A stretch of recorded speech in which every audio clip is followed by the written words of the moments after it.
چڑیا اور انسان۔ سالم علی، عمر 27 سال، چڑیوں کے مطالعے کے بہت بڑے ماہر ہیں۔ ابھی وہ صرف 10 سال کے تھے کہ انہیں چڑیوں کے مطالعے سے دلچسپی ہو گئی۔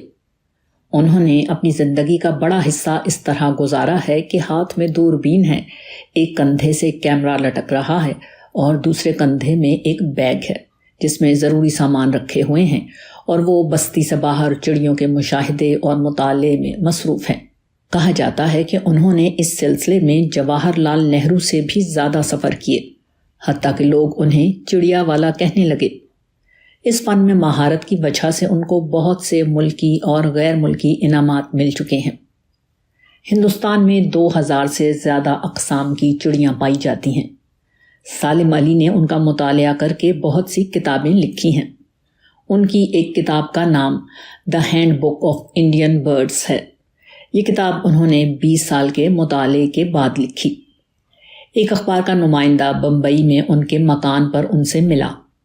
اس نے سالم علی کو نہایت شریف اور مہذب انسان پایا۔ اس کا خیال ہے کہ سالم علی میں یہ غیر معمولی شرافت چڑیوں کے مطالعے سے آئی ہے۔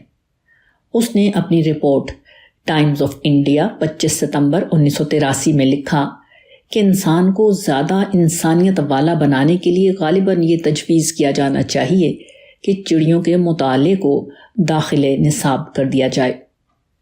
Perhaps a course in bird watching should be recommended to make men more human۔ دنیا میں بے شمار قسم کی چڑیاں اور جانور پائے جاتے ہیں۔